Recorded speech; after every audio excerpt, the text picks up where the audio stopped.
Welcome back to the show, everybody. It may be Sunday, but it's not slow for news here. Charles Hoskinson, Visa, MasterCard, PayPal. Kevin O'Leary meets with lawmakers. Christine Lagarde from the ECB tells the plan. Oh, yeah. U.S. think tank and crypto. Let's hope they got their thinking caps on.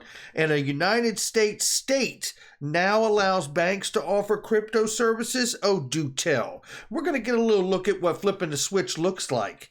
And we're going to take a look at the TA. What's the numbers going up and what's the numbers going down for XRP? Somebody roll that beautiful intro. Here we go.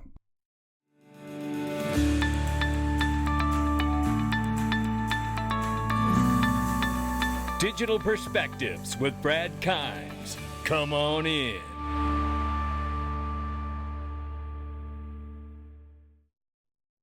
Welcome back to the show. You can follow me on Twitter you can follow me on Twitter at Dig Perspectives.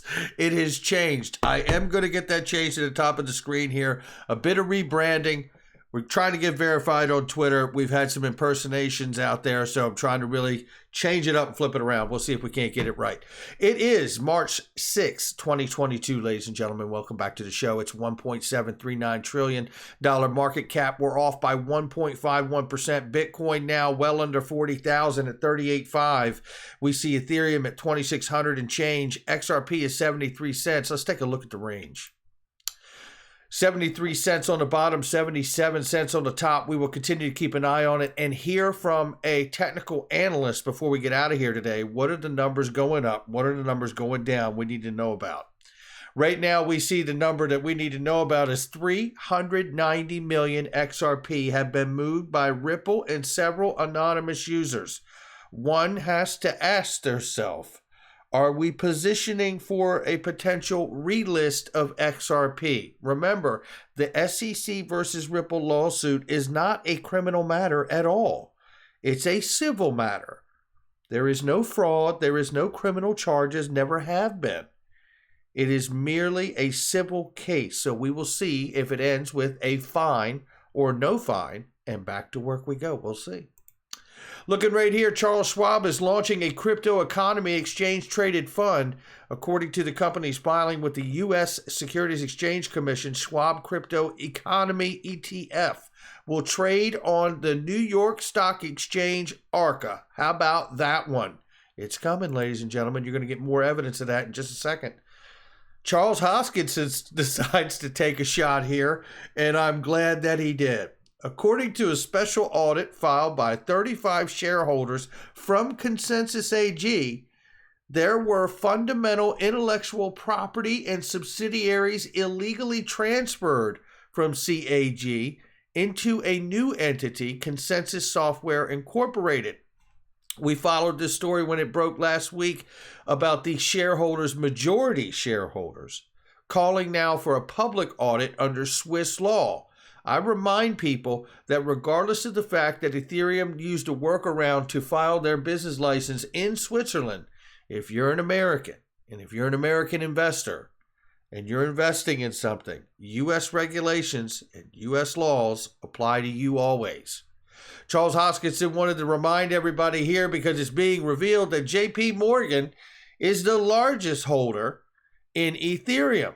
And Consensus here, it appears. And what he decided to let everybody know is that Cardano, according to Charles Hoskinson, JP Morgan has no stakes in Cardano blockchain, and that neither does it have any presence or control in any critical Cardano infrastructure. Really pointing out what the obvious is here is that Ethereum, as we have been reporting for a long time on this channel, is extremely corrupt.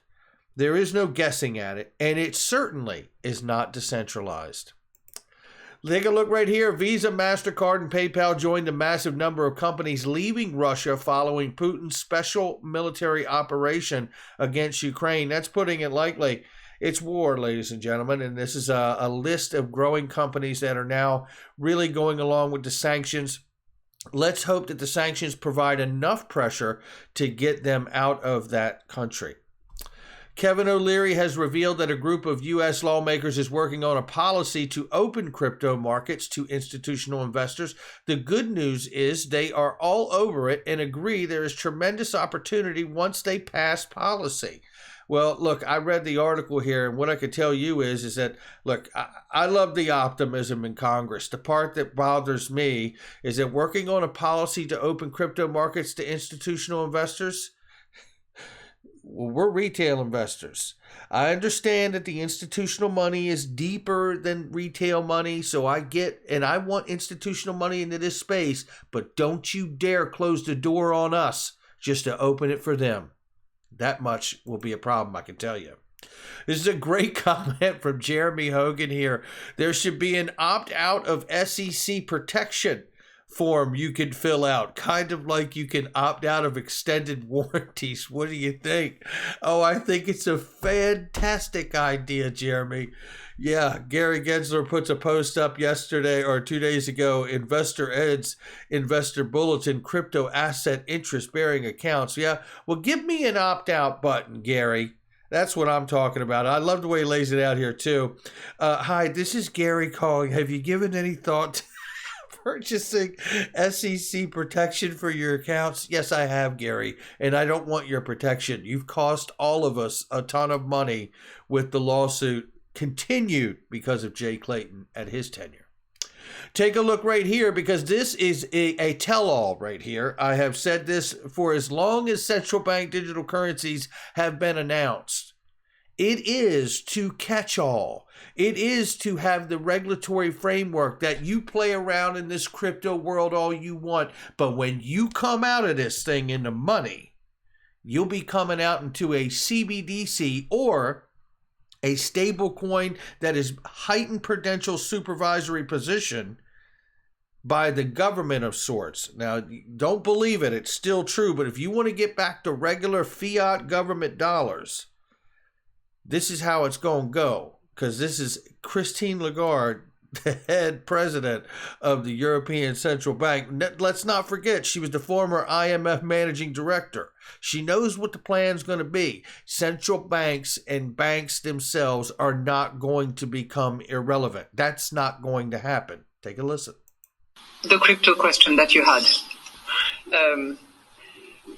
As you know, whenever there is a ban, a prohibition, or a mechanism in place to boycott or prohibit, there are always criminal ways that will try to circumvent the prohibition or the ban, which is why it is so critically important that MiCA is pushed through as quickly as possible so that we have a regulatory framework within which crypto assets can actually be caught in a regulatory framework. And by the way, it's all very well to be in cryptos, but that's not it. You have to move from cryptos to stable coins to eventually fiat currency.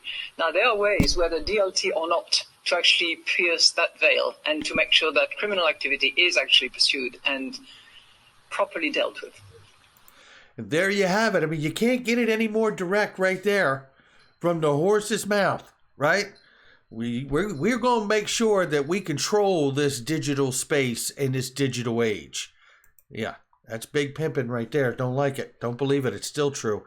And here's something else going on that may scare the daylights out of you the way it does me. U.S. think tank, which is an oxymoron, pushes back against new crypto laws, saying existing security laws are enough. Well, this is the concern, isn't it? Right? Not a long article here, but basically the article makes the argument that Gary Gensler does, that, we could just tuck these things. And of course, they're talking about Todd Phillips, the Director of Finance Regulation and Corporate Governance at the Center for American Progress. But it says here, we don't need to recreate the wheel, right? For crypto securities, we already have existing structure in place, and that structure needs to be enforced, which is really Gary Gensler's tone. So look, just to be clear, there is the CFTC, there is the SEC, and some things will be commodities and some things will be securities, like ICOs. ICOs are initial coin offerings. It is the digital version of an IPO. Those are obviously securities. Congrats, Gary. Those are you. You oversee those. But what's scary here is the understanding that we don't know where Gary's going to stop, because up until now, Gary believes everything's a security. I mean, this guy has no limits or bounds. So I can only hope that these U.S. think tank people have got their thinking caps on, because I tell you, at the end of the day, we need, and not we, the world, honestly, and the governments and the ECBs of the world, the BISs, the Federal Reserves of the world, as much as we know we need it to, they need XRP to get through in the way that it will not be harmed for its full-scale intended use.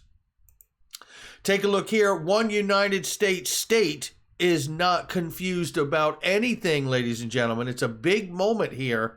We see that the state of Virginia has made an offering, and that offering is approved a bill that says that they will allow banks in the state of Virginia to provide crypto services to their customers. Come on in.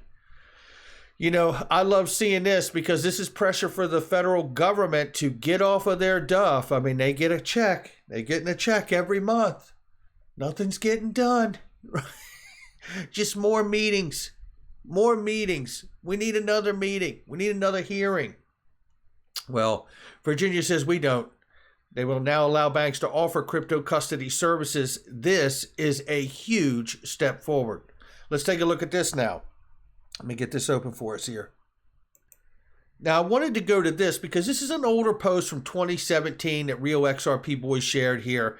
And David is no stranger to switch flipping, excuse me. And the reason I decided to share this is because we see that Virginia is allowing banks to custody crypto and to offer crypto services. This is a huge step forward. One state will fall, two states will fall. The federal government is going to get the clarity that we need. Make no mistake about it. It is coming. And it's coming for the reasons that Christine Lagarde cited for the European Central Bank. It's the same for everyone. In order to remain relevant, powerful, and in control, they're going to have a way to monitor the on and off ramps. Now, in this comment, he talks back in 2017. I want to read this to you. Where he said at that time in 2017, he thinks that we're right at that critical point now where we start a pivot, some customers to XRP for some corridors. We have enough adoption, enough value and liquidity in XRP that's realistic. Qualix is, so far, the only announced partnership of this type at that time. The main limiting factor right now is everyone having enough confidence that the system is going to work correctly, that they're willing to flip the switch and let it make large, irreversible payments without intervention. Now, we have seen countless times, just like Victoria Cleland, executive director at the Bank of England, talk about they will let the old system run parallel to the new system when they flip the switch and do a big bang cutover. So if there is any problem, they will be able to revert back to the old system, which is running in parallel for a period of time, let's say 6 months or so, right? Well, that flip the switch is really, we're going to get a look at what flipping the switch may look like, but we're no stranger to hearing it. Listen to Brad say it, and then I'm going to show you something. We started building RippleNet with the thesis that crypto liquidity would eventually be able to support robust global payments, large payments. RippleNet was designed so that customers seeing the benefits of our fiat-based network could flip the switch to ODL once the market was mature enough. And this is exactly what's happening. This is exactly what's happening. That was the most recent swell event just at the end of last year, just a few months ago. This citizen of the future who shows us, he put a couple more hours into research and combining what the community shared on Valente Tech, which is a partner to Ripple and the use of XRP. He created a massive helicopter view of the connections of Valente ecosystem from things in this thread. Now just take a look at this for a second. We're not going to go through it all, but this all has at different times been things that we have reported on about the partnership between Volpay, Valente Pay, right? Or Valente Volpay and Ripple and Earthport and Visa right here. Distributed blockchain networks, ISO 20022. We know all of these things, right? We see here RippleNet XRP payments as a service right here. ISO interoperable payment messaging to go along with it, for which they're on the standards body committee, along with XLM, Stellar, the only two digital asset companies to actually be on that committee, in fact, right? But you see the connections that are going on here. And when I think back to 2017, David Schwartz using the term and the phrase afraid to flip the switch to really try this new system out, I don't think they're afraid to flip it anymore, because it's 2022. And just recently as last year, Brad Garlinghouse is talking about being prepared to use on-demand liquidity for large value payments, just as David remarked in 2017 they were scared to do at that time. Looking at these connections, I understand that no matter what's going on with the case, it's going to be resolved. And it will be a situation where Ripple, XRP, and the XRP Ledger are the most vetted digital asset product on the planet. And once it is, I do believe they're going to flip the switch. And this is just one peep in a little window of what that will look like. Take a look on the close and immediate front here, which is Dark Defender, who tells us what to look for. He did tell us yesterday that, you know, if the cup and handle formation finishes its pattern, it will take us to $8.50. But in the immediate near term, he says here on the daily charts using the Elliott wave and other things, Ichimoku Cloud, I think it is, Ichimoku Cloud, he says will be a strong breakout before April 22nd if everything stays the same. XRP targets in the near term are $1.26, $2.12, above 77 cents. However, falling below to lower support levels could take us to 70 cents and 61 cents. And with that, I wish you a great Sunday as everyone else. Hit the like and subscribe, leave a comment below, share with somebody you know. Hit that notification bell so you don't miss a thing. Check out all the links in the description and comment section underneath the video. They're great products and services I use each and every day. They're trusted, vetted links. And I'll catch you on the next one.